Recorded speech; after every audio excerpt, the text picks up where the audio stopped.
Good evening and welcome to NewsNight. Tonight we'll have all your international, national, and local news. I'm Alyssa Mandarak. And I'm Cora Polanski.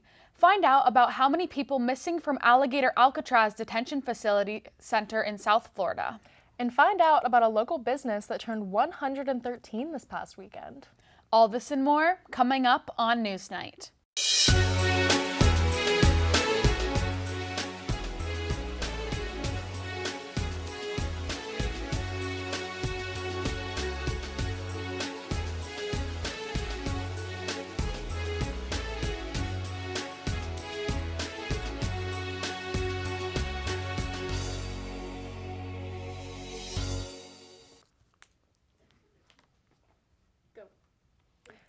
UK scientists reported last week that they have successfully treated Huntington's disease for the first time. This latest breakthrough for HD, an incurable condition, is a gene therapy administered through delicate and lengthy brain surgery. Neuroscientist Sarah Tabrizi says, quote, "We never in our wildest dreams would have expected a 75% slowing of clinical progression," end quote. HD has a 50% chance of genetically passing from a parent to their child. A mutation in the Huntington gene causes the onset of symptoms that are often described as a combination of Alzheimer's, dementia, and Parkinson's diseases. The new treatment is expected to be a costly investment, but this is a leap of hope for a longer, less painful life for families affected by HD worldwide. 350 activists, including Tiago Avila and Greta Thunberg, set sail as a part of the global Samud flotilla, an aid mission for Gaza. The 40-plus boats are aiming to bring food and supplies to Gazan citizens. Thunberg says the mission couldn't have happened, but it shouldn't have to happen, It should be on the governments who are, quote, preaching constantly about upholding human rights and international law. This should be by them, not us, end quote. Flotillas such as theirs have attempted to bring aid to Gaza for months, but have repeatedly been intercepted. Israeli governments claim the flotilla is a publicity stunt for Hamas. Thunberg says, quote, "We pose no threat. We are not carrying weapons. We are carrying food, medical supplies, baby formula, diapers, sanitary products for the people of Gaza," end quote. Danish Prime Minister Mette Frederiksen warns European Union leaders of a hybrid war waged by Russia at an EU summit held in Copenhagen on Wednesday. The topic came about following a series of drone incidents at Danish airports and military bases over the last week. Prior to the summit meeting, Copenhagen Airport had a special radar system established to help keep watch of dangerous activity. However, the unidentified drones eventually forced the closure of the airfield. According to Frederiksen, quote, "When I look at Europe today, I think we are in the most difficult and dangerous situation since the end of the Second World War," end quote. Ahead of the formal conversation, France, Germany, the Netherlands, Sweden, and the UK deployed aircrafts, ships, and air defense systems to Denmark. Along with this, Ukraine is sending a mission to Denmark for joint exercises in combating Russian drones. The Danish authorities have yet to identify who is responsible for the attacks. However, Prime Minister Frederiksen spoke out to warn, quote, "There is only one country that are willing to threaten us, and it's Russia, and therefore we need a very strong answer back," end quote. An international president's visa was revoked while attending a United Nations meeting in New York City. Reporter Sophia Wise has the details. Sophia? The U.S. State Department announced on X that they revoked the visa of Colombian President Gustavo Petro. In their post, the State Department said that Petro, quote, "stood on an NYC street and urged U.S. soldiers to disobey orders and incite violence," end quote. Petro, who was in New York City for the United Nations General Assembly, participated in a protest that supported Palestine. In a video that has surfaced online, Petro appears to be telling police who were at the protest to resist their orders. However, none of the police officers in the video appeared to listen to Petro. Petro called out President Donald Trump and responded to this situation by posting on X, quote, "You know that international law grants me immunity from going to the UN and that there should be no reprisals for my free opinion because I am a free person," end quote. This situation has proven that discussions over free speech continue to be prevalent on the national and international scale.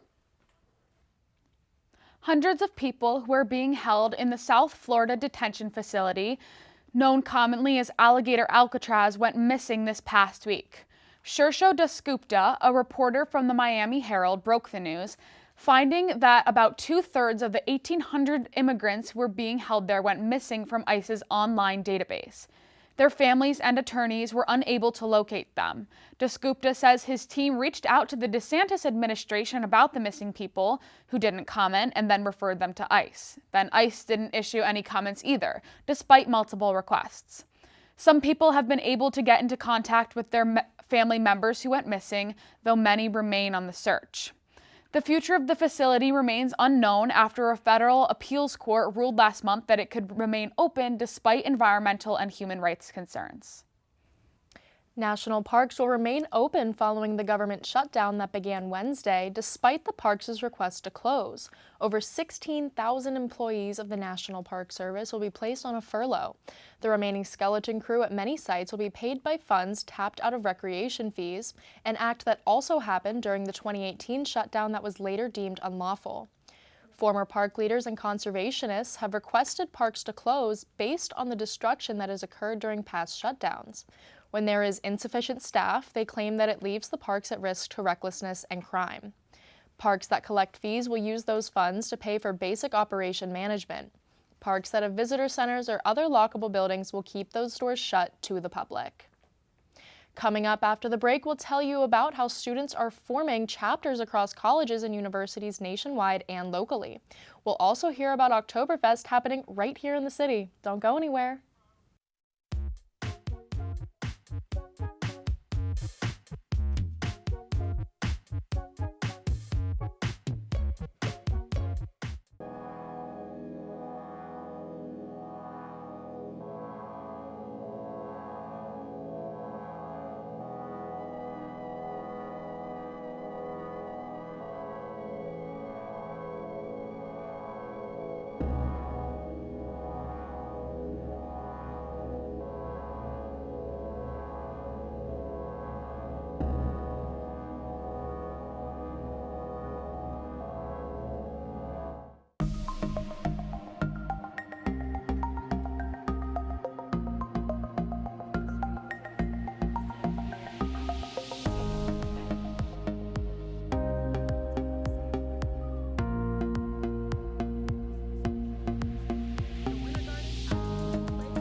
Local Starbucks stores officially closed their doors for the last time last weekend. The coffee chain locations in the South Side, Lawrenceville, and the North Side were part of an effort by the company to close around 200 total stores in the U.S. and Canada. In total, roughly 900 jobs are to be cut, and 10% of these stores were unionized. The sudden closure has sparked outrage among other baristas for the company who continue to fight for contracts. 20 workers gathered outside of the Bloomfield location on Monday for a practice picket to push for more unionizations company-wide. This wave is just one more step in CEO Brian Nichols' quote, "back to Starbucks" plan. His goal is to return Starbucks to its roots with a focus on experience for guests. Since Charlie Kirk's death on September 10th, students are forming Turning Point USA chapters at their colleges and universities nationwide. Turning Point USA is a nonprofit that advocates for conservative politics on high school, college, and university campuses around the country. Turning Point leaders say that they have received 62,000 requests from young Americans looking to start chapters or join existing ones since September 10th. Currently, Slippery Rock University is the only local university with a chapter, but students at Duquesne University and Seton University reportedly are starting to make efforts to start their own chapters. As of right now, no official chapters have been started, though time will tell whether or not this is a real interest to Pittsburgh students. Oktoberfest 2025 is kicking off today here in the city with lots of events and activities. Reporter Juliana Brock has the scoop. Juliana?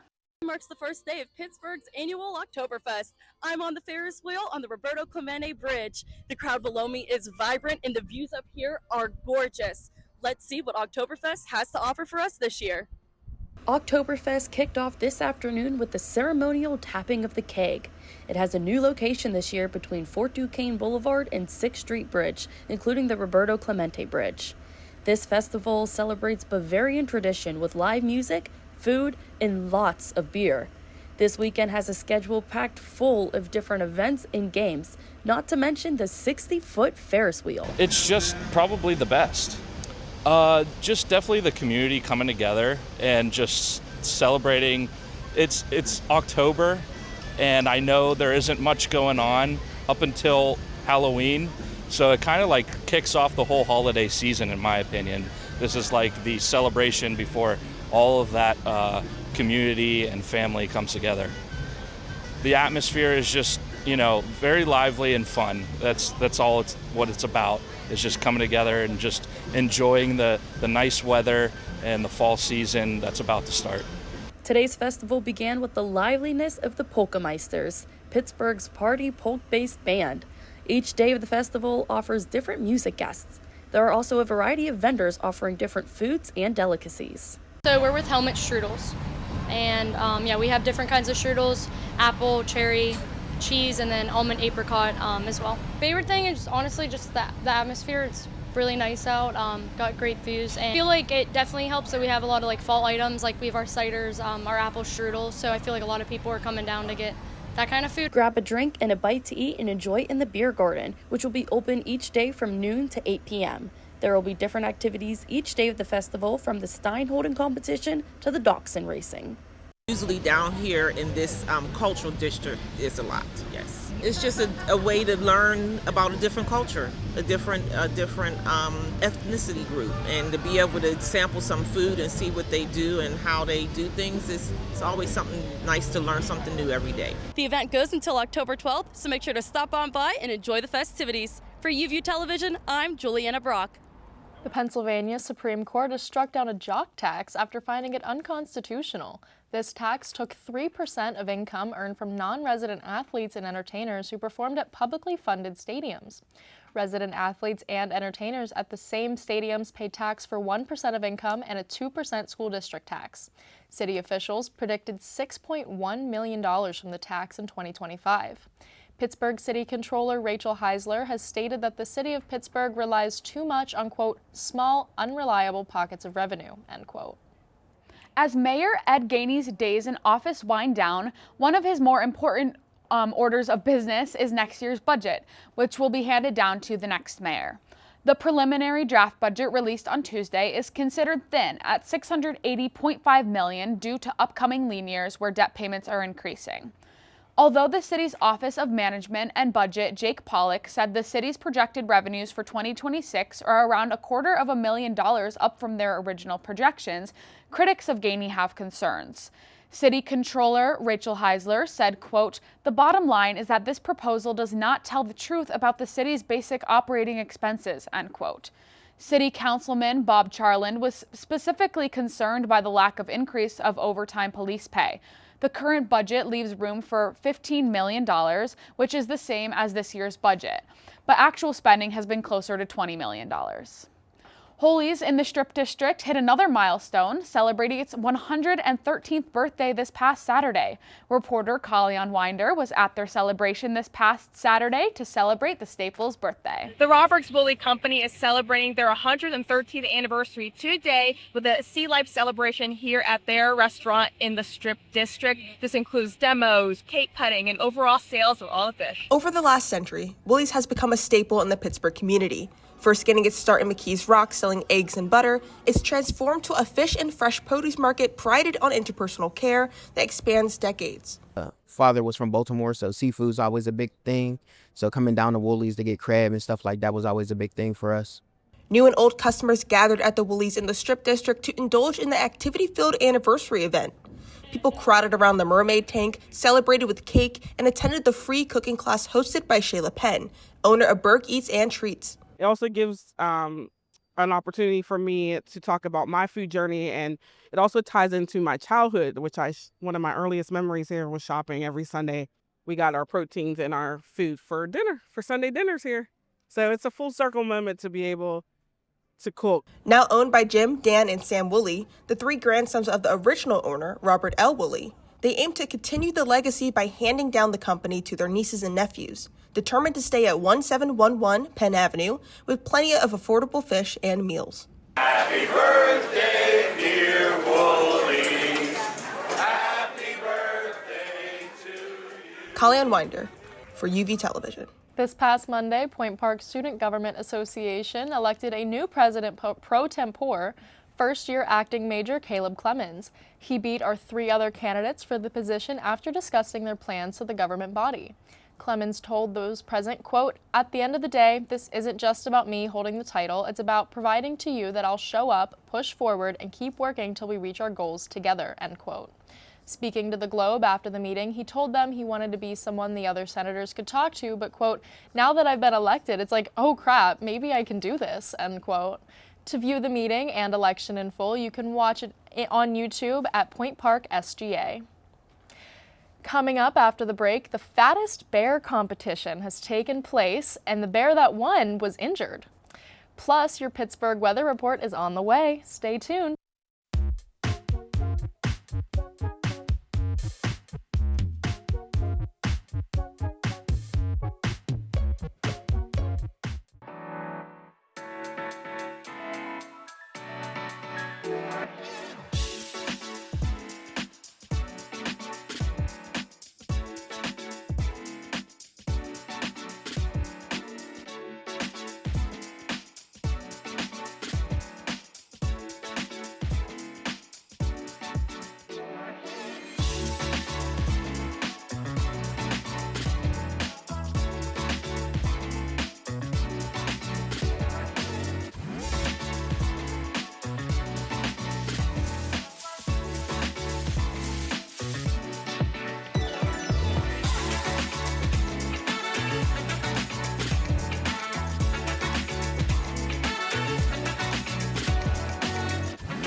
Fattest Bear has been announced. The annual Fat Bear Week tournament commenced, where people can vote for bears from Brooks River in Katmai National Park that, quote, exemplifies fatness and success in brown bears, end quote, according to the tournament's website. This year, Bear 32 Chunk won, beating Bear 852 in the finals, weighing in at over 1,200 pounds. Chunk showcased his large size and dominance by winning the title while healing from a broken jaw. When will fall be upon? Because these temperatures are still feeling like summer. Weather reporter Kalyan Winder has the answers. Kalyan. Thanks, Cora. Pittsburgh continues to have very little rain and lots of sunshine, but temperatures may actually start to drop down very soon. Tomorrow's weather will have a high of 77 degrees, but will have a real feel of being in the 80s. We'll see a mixture of both sun and clouds throughout the day. During the evening and into the night, the temperature will drop into the mid-50s. Be aware of breezes floating in the air as they may feel a little chilly, especially at night. So if you are heading over to Oktoberfest, you may need to bring a jacket. Looking ahead at the next week's weather, the temperatures will rise back up into the 80s over the course of the next few days, finishing off the week and into the next week. After Monday of next week, the temperatures will start to slowly drop as Tuesday will have a high of 77 degrees and Wednesday and Thursday will drop into the 60s, with Thursday dropping to as low as 44 degrees. With temperatures going into the 60s, summer weather may be finally coming to a close as fall dawns upon us. Now back to the desk. Thank you for tuning in to this episode of NewsNight. If you want to see more, check out our social media pages on both Facebook and Instagram at UView Television.